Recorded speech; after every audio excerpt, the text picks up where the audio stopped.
So today we're going to look at The Life You Save May Be Your Own by Flannery O'Connor. Keep in mind there's also a Word document up about the Southern Gothic literary movement and writing style, and there also is a PowerPoint you can scroll through about O'Connor, a little bit of her major themes. There's a little bit about some of the other two short stories that are in the anthology and some biography as well. Before we jump into the story, though, it's important to consider the main characteristics of specifically Southern Gothic literature, right? Now, it is its own subgenre of Gothic literature and its, excuse me, own even smaller subgenre from American Gothic literature. But some of them overlap, and obviously you'll see some of them don't. But the main characteristics of Southern Gothic literature include the presence of irrational, horrific, and transgressive thoughts, also a characteristic of Gothic literature in general, desires and impulses, grotesque characters, dark humor, and an overall angst-ridden sense of alienation. Um, Southern Gothic is uniquely rooted in the South American South's tensions and aberrations. During the 20th century, Charles Crow has noted the South became the principal region of American Gothic literature. The Southern Gothic brings to light the extent to which the idyllic vision of the pastoral, agrarian South rests on massive repressions of the region's historical realities, slavery, racism, and rampant patriarchy. Um, and we don't see all of those particularly come into play in this piece, but they absolutely do in all three pieces here. This piece definitely has the presence of irrational, horrific, and transgressive thoughts in the character of Mr. Shiflet. Um, Grotesque characters. Shiflet, especially for the time, would be considered a grotesque character if you look at his description, right? I mean, just the fact that he only has one arm in 20th century, early mid 20th century American Gothic literature, that would be considered a horrific character. Also, morally incredibly horrific. Um, not a ton of dark humor in here. There's much more in the other two pieces. Um, and a sense of alienation, right?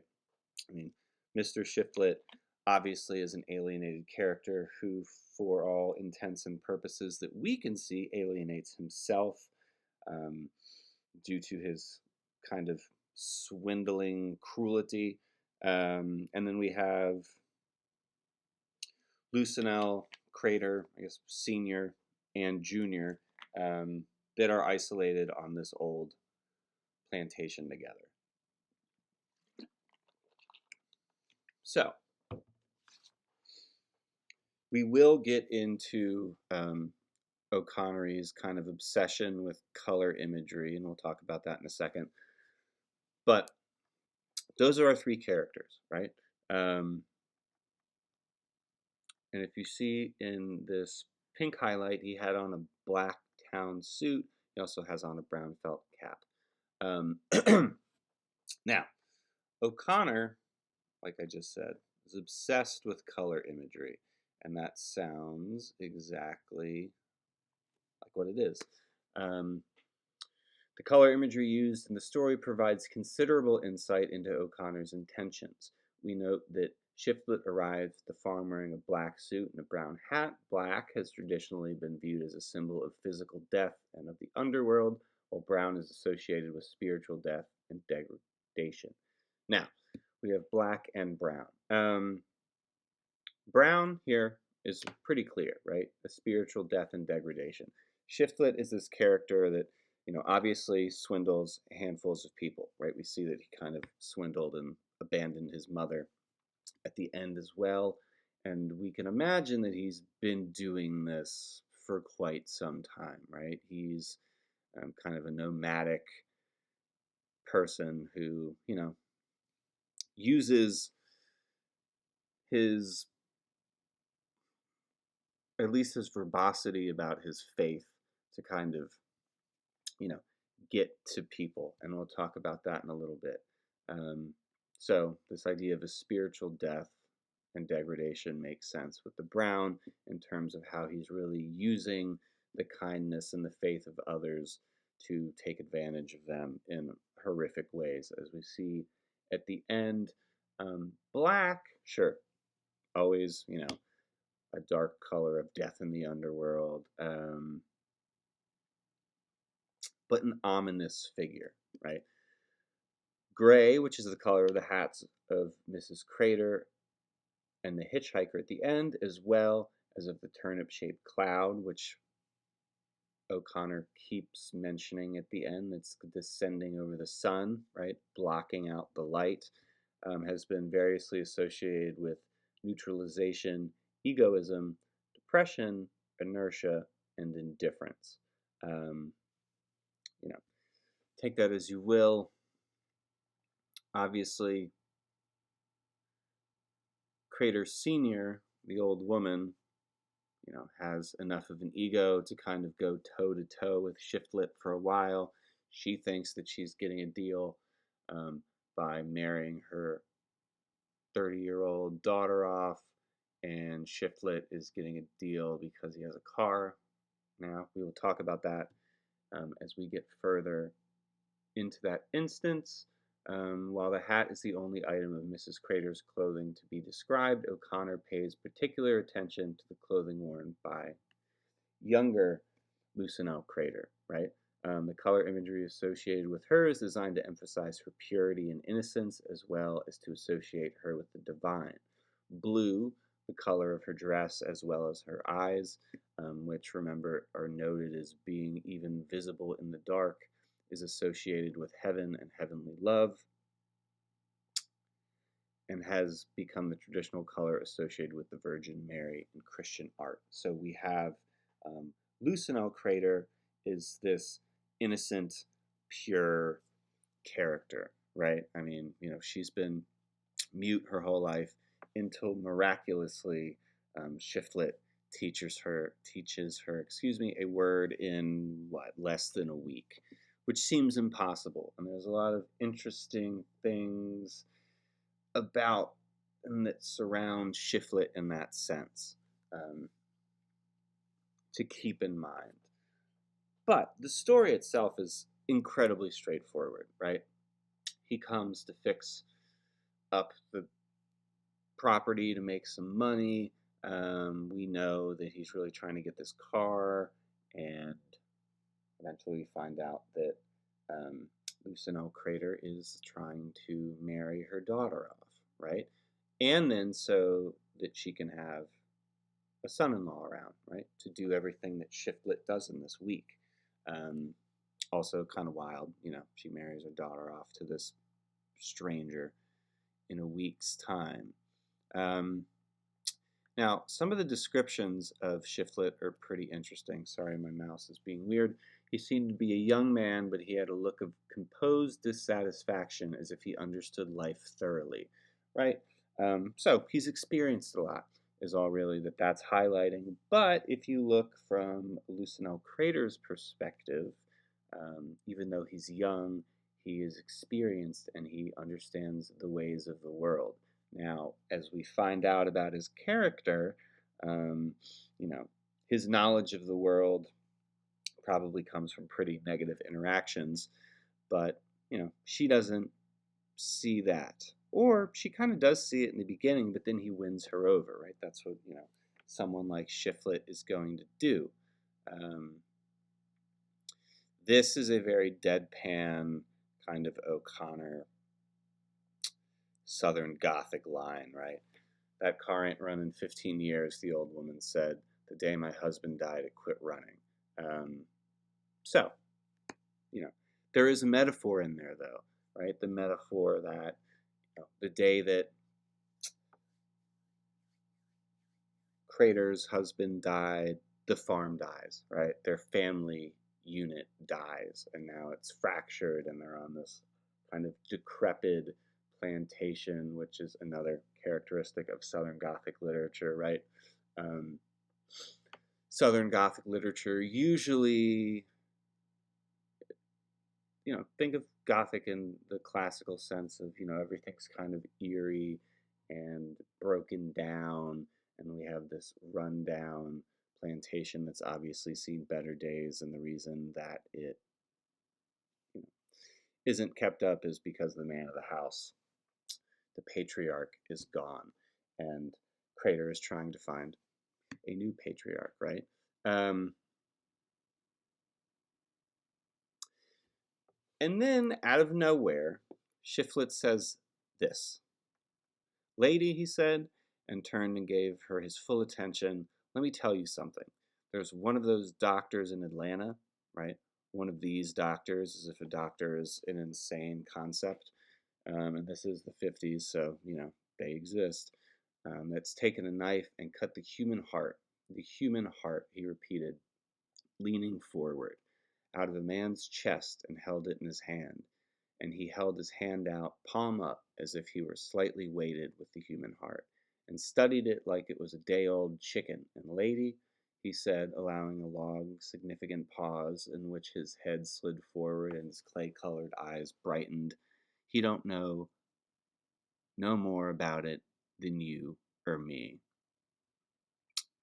So, what is the purpose of this comment? Something to keep in mind. We could say that, it's someone that is someone as Shiflet that is saying, progress really doesn't get you anywhere, and you can't understand the human heart and human nature through science and progress, right? This also is a way, right, because you have to remember everything that Shiflet is doing is to take advantage of these two people. So he's really reading them, right? Now she agrees with him, but she's kind of annoyed that this is like how he starts talking to her.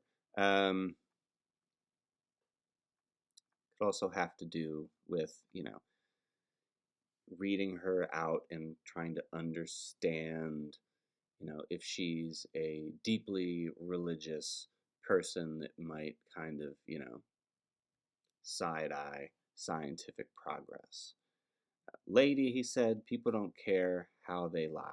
Maybe the best I can tell you is I'm a man. But listen, lady, he said, and paused and made his tone more ominous still. What is a man? The old woman began to gum a seed. What you carry in the tin box, Mr. Shiflet? She asked. Tools, he said. Put back. I'm a carpenter. So, this is an interesting exchange here because he's taken aback by her just, cutting off whatever this conversation is supposed to be. And that says a lot about Crater Sr. as a character, right? She's kind of a no-nonsense individual. Now, it is also important to consider that he is a carpenter and he uses his supposed faith to swindle this family. So it's ironic, that he spouts about his faith and he's a carpenter, and at the end he tries to act like he's some sort of savior for this hitchhiking young man who we can argue maybe sees right through him when he dives out of the car and calls him a devil. So she's trying to get at what he wants out of her and her daughter, right? It's not really money. And then they start talking about women, the modern day woman, right? And he refers to them as trash. I wouldn't have any of this trash I could just pick up, right? So he's looking for something particularly special. Someone innocent and pure, which, if we go back to the color imagery, right, blue and white, ta-da, we have Luceno Crater Jr., right?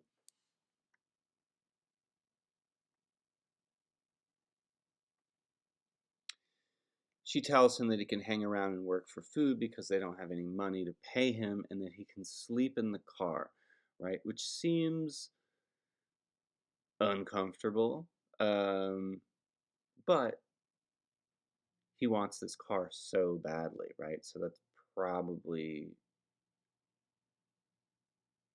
amping up his desires. So he says, "Why, listen, lady," he said with a grin of delight, "the monks of old slept in their coffins."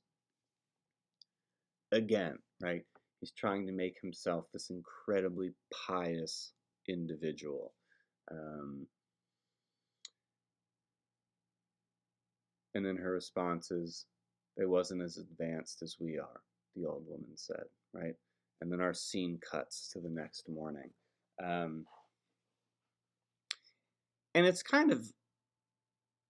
wild that he has taught someone that hasn't spoken their whole life to say a word overnight, right? So the idea that teaching someone to speak in a week who has not been able to their whole life also hints toward his dedication, right?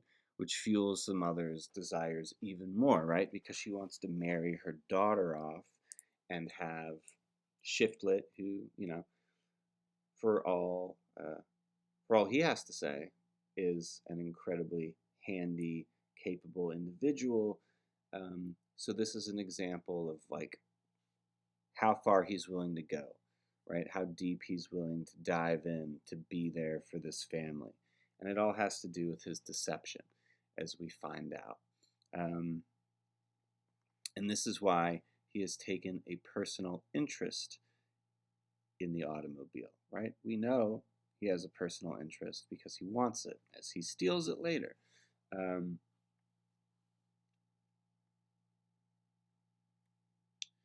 and then the next word that she wants him to teach her is sugar pie, right? And Mr. Shiflett already knew what was on her mind. So this is his in, right? This is how he gets the car. This is how he swindles and completely destroys this family. Um, you know,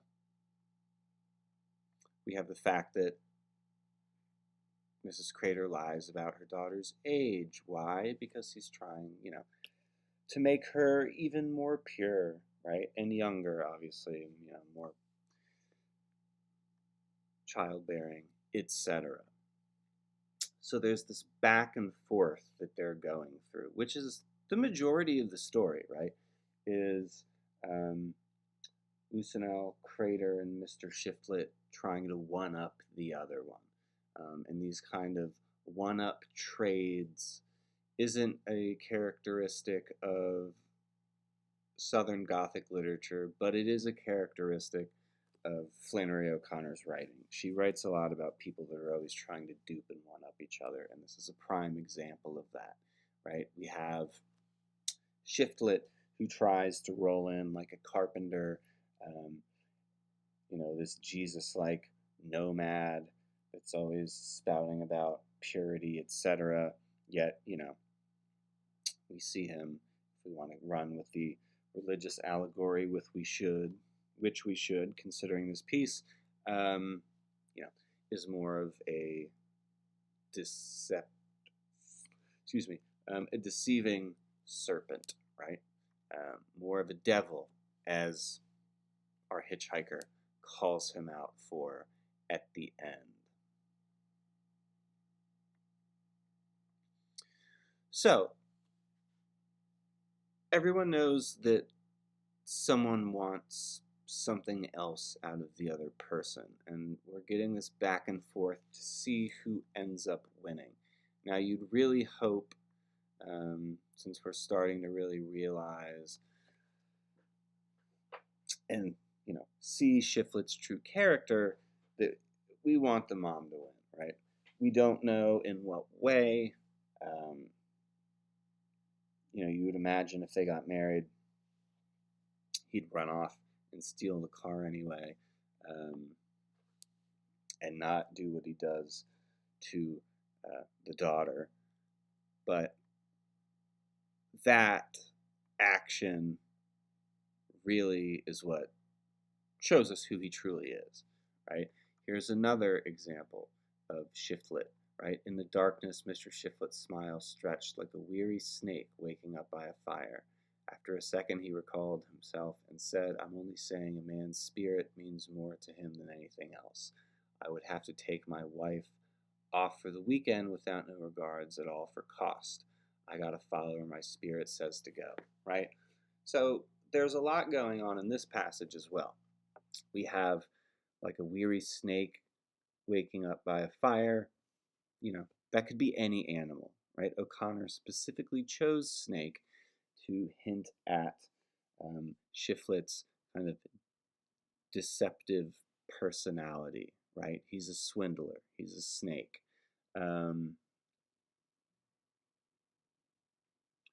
Yet at the same time, he's saying that a man's spirit means more than anything else, and he's trying to take the moral high ground and say that he would have to take his wife off for the weekend, and have this extravagant time.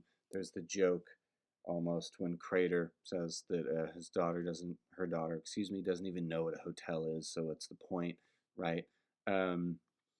And his character's really coming into play here, right? He's dissatisfied by getting married at a courthouse. Um, and obviously, he doesn't mean that, right? Now, he's saying it in the sense of wanting to display, a bit more of his faith and how he'd love to get married in a chapel, but, he doesn't care about that. And that is, really coming into the forefront of what he's up to. And then this is, if you already don't like Shiftlet, is where you should despise him, right? Lucino, Crater, the daughter, falls asleep at the diner, and he pays for it, and he leaves, right? He says that she's a hitchhiker. So his character has truly been shown to us now, right? He's a thief, he's a swindler, he's going to leave this mute woman at a diner, right? I mean, he could have literally just left her in the town that they got married in on the other side of it, and she probably would have been able to get home, but he strands her, right, in the middle of nowhere alongside the highway. And we can assume that she now, this innocent character, will be lost forever, and who knows what will happen to her. And this is, the best display of the type of character that Shiftlet is. And again, he's a very quintessential Southern Gothic character, right? Um, he has transgressive thoughts and desires and impulses, and this is a prime example of all of those things. And then we get our title, right? Occasionally he saw a sign that warned, drive carefully, the life you save may be your own. Now, that will be one of your discussion questions. What do you think that means when applied to Shiftlet, right? So keep that in mind. And then we end with our hitchhiker. And our hitchhiker sniffs him out for who he is, right? Shiftlet is talking about what an angel his mother was and that he had to leave her. I never rued a day in my life like the one I rued when I left that old mother of mine. And our hitchhiker says, you go to the devil, he cried. My old woman is a flea bag and yours is a stinking polecat. And with that, he flung the door open and jumped out with his suitcase into the ditch. So he sniffs out Shiftlet's hypocrisy, right? And then condemns all mothers and leaps from the slowly moving car. Another great example of a Southern Gothic character, right? Even though we only see him for half a page, maybe. Just these like bizarre characters, right? You pick someone up and then they get so upset they dive out of the car. You know, it's this kind of like strange, eccentric characters is another really hallmark of Southern Gothic literature. But in terms of irony, this is an example of verbal irony, right? The definition of verbal irony is a statement in which the speaker's words are incongruous with the speaker's intent, right? So Shiflet is an example of verbal irony, right? We slowly put together his intentions,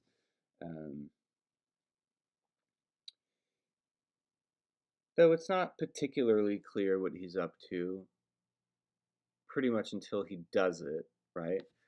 But actually, I will say, if you know, you could have figured it out, maybe you didn't. But if you don't know, spell it right. Dramatic irony is when us, right, the reader, knows something the characters do not, right? So, two other examples, specific examples of types of irony for you, right? Verbal irony, where our speaker says things that don't align with their actual intentions, which Shiflet is a perfect example of. And then dramatic irony is when the reader knows something that the characters don't, right? Now, this story isn't like on the nose dramatic irony, but it could be if you put it together. Now, and we end with very quickly he stepped on the gas, and with his stump sticking out the window, he raced the galloping shower into Mobile, right? Raced. Remember, this car only goes 30 miles an hour, but he's pushing it, right? So we have this image at the end of this one-armed man trying to beat the rain, right? To beat the wrath and make it to Mobile. So, short 8-ish page story, but a perfect example of O'Connor's use of the Southern Gothic tradition, the Gothic tradition, really, because she was, at least in terms of modern Southern Gothic literature, was really at the forefront of that movement. But a story really about two people trying to dupe each other, right? And see who comes on top.